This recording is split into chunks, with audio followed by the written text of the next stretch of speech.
નમસ્કાર, અમારી news channel news for Kathiyawad ને લાઈક કરો, શેર કરો અને સબસ્ક્રાઇબ કરો.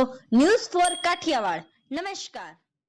કોંગ્રેસ પ્રદેશ પ્રમુખ બન્યા બાદ પ્રથમ વખત શક્તિસિંહ ગોહિલ જૂનાગઢ આવતા કોંગ્રેસના કાર્યકરોએ તેમનું જૂનાગઢ ખાતે ભવ્ય સ્વાગત કર્યું. જૂનાગઢ મુલાકાત દરમિયાન મીડિયા સાથે વાતચીત કરતા પ્રદેશ કોંગ્રેસ પ્રમુખ શક્તિસિંહ ગોહિલે મીડિયાને જણાવ્યું હતું કે આજનો અમારો કાર્યક્રમ એ ખાસ કાર્યકરો સાથેનો સંવાદ અને લોક પ્રશ્નોની રજૂઆત માટેનો હતો અને તેમાં અમોએ પહેલા ઝાંસીની રાણીના પુતળા ખાતે કાર્યકરો અને લોકો સાથે સંવાદ કર્યો હતો અને ત્યારબાદ મોંઘવારી ખેડૂતો પ્રશ્નો પાક વીમા અંગે સરકારની કોઈ ચોક્કસ ચોખવટ ન કરી સરકાર ખેડૂતોને ન્યાય નથી આપી રહી, ત્યારે આ બાબતોને ધ્યાનમાં રાખી કાર્યકરો ખેડૂતોને અને લોકો સાથે સંવાદ કર્યા બાદ લોકોને અને ખેડૂતોને મૂંઝવતા પ્રશ્નો લઈને મોટી સંખ્યામાં લોકો અને કાર્યકરોને સાથે રાખી જૂનાગઢ કલેક્ટર શ્રીને એક આવેદનપત્ર આપ્યું છે અને આવેદનપત્ર આપ્યા બાદ ગુજરાત પ્રદેશ કોંગ્રેસ પ્રમુખ શક્તિસિંહ ગોહિલે મીડિયા સાથે પણ કાર્યક્રમને લઈને વાતચીત કરી હતી, ત્યારે તેઓ જૂનાગઢ મુલાકાત વિશે શું કહી રહ્યા છે તે સાંભળીએ તેમના શબ્દોમાં.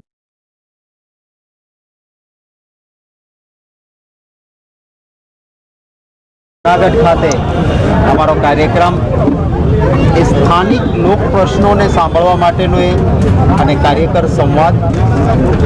આ સંવાદ બાદ અમે જે જૂનાગઢ શહેર અને જિલ્લાના પ્રશ્નો અતિ વિષમ પ્રશ્નો છે, ત્યારે એક જવાબદાર રચનાત્મક વિરોધ પક્ષ તરીકે સરકાર જૂનાગઢની જનતાના પ્રશ્નો માટે નક્કર પગલાઓ લે એના માટે એક પદયાત્રા કરીને કલેક્ટર ઓફિસ સુધી જઈશું. આ વ્યવસ્થા કરવા માંગતા નથી. કલેક્ટર ઓફિસની બહાર અમે ઊભા રહીશું પદયાત્રા બાદ અને અમારા જિલ્લાના પ્રમુખ કલેક્ટરશ્રીને જઈને આવેદનપત્ર આપશું. જૂનાગઢમાં માલધારીઓનો મોટો પ્રશ્ન છે. ભૂતકાળમાં કોંગ્રેસની સરકારમાં ઘાસ માટે એમને પાસ આપવામાં આવતા હતા. આ પાસ બંધ કરવામાં આવ્યા. જૂનાગઢ શહેરમાં ભારતીય જનતા પાર્ટી સાથે મેળાપણું કરનારા લોકોએ આડેધડ દબાણો કરેલા છે અને પરિણામે પાણીના વહેણ પણ રોકાયા છે. થોડોક વરસાદ પડે અને પાણી જૂનાગઢમાં નાના વેપારીઓ, ઘરમાં રહેતા લોકોને તકલીફ પડે. ખરા અર્થમાં જે ગ્રાન્ટ અમારા ધારાસભ્ય ભીખાભાઈએ પૂછેલા પ્રશ્ન પ્રમાણે 7,700 કરોડ અહીંયા આપવામાં આવે, પરંતુ ભય મુક્ત ભ્રષ્ટાચારમાં એ પૈસા ખવાઈ જાય છે અને રસ્તા, નળ, ગટર અતિશય ખરાબ પરિસ્થિતિ. ખેડૂતોને અતિવૃષ્ટિમાં પારાવાર મુશ્કેલી થઈ છે. માલધારીઓના માલઢોર તણાઈ ગયા છે. યોગ્ય વળતર હજુ સુધી મળ્યું. મોંઘવારી છે. રાજસ્થાનમાં ચૂંટણી ટાઈમે 400માં ગેસનો બાટલો, તો આટલા વર્ષોથી ગુજરાતના લોકોને 1100માં કેમ લૂંટાય છે? આનો જવાબ ભારતીય જનતા પાર્ટી આપવો પડે એવું લોકોની વાયકા છે. લોકો કહે છે શા માટે અમે મોંઘવારીનો માર છે? શિક્ષણ મોંઘું, સામાન્ય માણસને સાંથણીની જમીન નહીં, માલધારીઓની સમસ્યાઓ, જે આમ જનતાના પ્રશ્નો છે અમારા આવેદનપત્રમાં સાંકળેલા છે અને એ આવેદનપત્ર આજે આપ્યું. ખાસ કરીને શક્તિસિંહ જોવા જાય તો જે સંગઠનની વાત હતો, કમૂરતા ચાલે છે અને આપણે ત્યાં કહેવાય છે કે કમૂરતામાં સારું કામ ના થાય.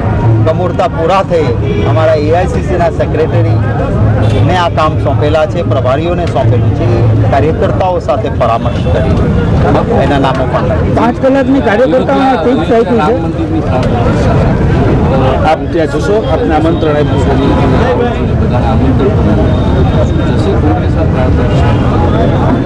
હિન્દુ ધર્મમાં, હું પણ હિન્દુ છું, હિન્દુ ધર્મમાં સર્વોત્તમ વ્યક્તિ કોઈ હોય, સર્વોત્તમ સંત હોય તો એ શંકરાચાર્યજી મહારાજ છે. શંકરાચાર્યજી મહારાજ કંઈ કહી દે એનાથી વચન કોઈથી ઉઠાપાય નહીં. શંકરાચાર્યજી મહારાજે કહ્યું કે મંદિરનું કામ પૂર્ણ નથી થયું, અધૂરું કામ મંદિરનું હોય ત્યારે પ્રાણ પ્રતિષ્ઠા ન થાય. હવે શંકરાચાર્યજી મહારાજે જ્યારે આવું કહ્યું હોય ત્યારે ચૂંટણી આવતી હોય અને ભાજપ મતો લેવા તાઇફો કરે તો એ તાઇફાના સાક્ષી કોઈ પણ ન થઈ શકે. કોંગ્રેસ પક્ષે સ્ટેન્ડ લીધું, એમાં સ્પષ્ટ કહ્યું છે કે અમે દેશની આસ્થા, ભગવાન રામ પ્રત્યેની આસ્થા પૂરેપૂરી નિભાવીએ છીએ. અમે આ મંદિર પૂર્ણ થાય અને અને આ મંદિર પૂર્ણ થયા પછી શંકરાચાર્યજી મહારાજના આદેશ મુજબ પૂર્ણ મંદિર થયેલાની પ્રાણ પ્રતિષ્ઠા પછી આમંત્રણની કોઈ જરૂર ના હોય. ભગવાનના ઘરે આમંત્રણ થોડું હોય. અમે જરૂર મંદિરના દર્શને, ભગવાનના દર્શને જઈશું. માત્ર ભારતીય જનતા પાર્ટી કામના નામે મત લઈ શકે એમ નથી, કારણ કે કામની બદલે કારનામા કર્યા છે.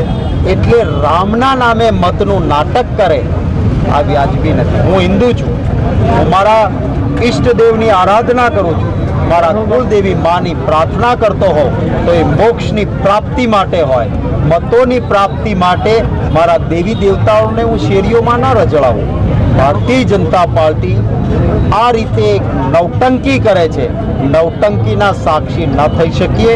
ભગવાન રામ દિલમાં છે. આપણે તો કહેવાય છે ને કે મન ચંગા તો કથરોટ મેં ગંગા. તો મન ચંગા નથી, નાટક છે. શંકરાચાર્યજી મહારાજના આદેશ મુજબ પૂર્ણ મંદિર થયા બાદની પ્રતિષ્ઠા બાદ મંદિરના દર્શને જરૂર જઈશું. આ મામલે આપના જ એક ધારાસભ્યએ આ નિર્ણયને ખોટો ગણાવ્યો છે. અર્જુન મોઢવાડિયાએ જે વસ્તુ છે તે સામે એવી બતાવી છે કે અયોધ્યા જવું જોઈએ. સર, કોંગ્રેસનો આ નિર્ણય ચોક્કસ જવું જોઈએ ને, જઈશું જ બધા જ. પણ શંકરાચાર્યજી મહારાજે કહ્યું છે એમ પૂર્ણ મંદિર થયા પછી પ્રાણ પ્રતિષ્ઠા હોય અને એ પછી જરૂર જઈશું. કોઈ અમારા મિત્રોએ પક્ષ વિરુદ્ધની વાત નથી કરી. સેમ ટોન છે જે ટોનમાં અમે વાત કરી. જે 5 કલાકની ફિક્સ આપવામાં આવી કાર્યકર્તાઓને ચૂંટણીની તૈયારી કહી શકાય. ચૂંટણી તો એક સતંતર ચાલતી પ્રક્રિયા છે. લોક પ્રશ્નો માટે પણ અમારે કામ કરવું છે અને એટલે લોક પ્રશ્નો પણ લીધા છે. હા, ચૂંટણી તો જરૂર આવી રહી છે અને મને વિશ્વાસ છે કે જૂનાગઢની જનતાના આશીર્વાદથી આવતી ચૂંટણીમાં સંસદ સભ્ય એ કોંગ્રેસ પક્ષના હશે.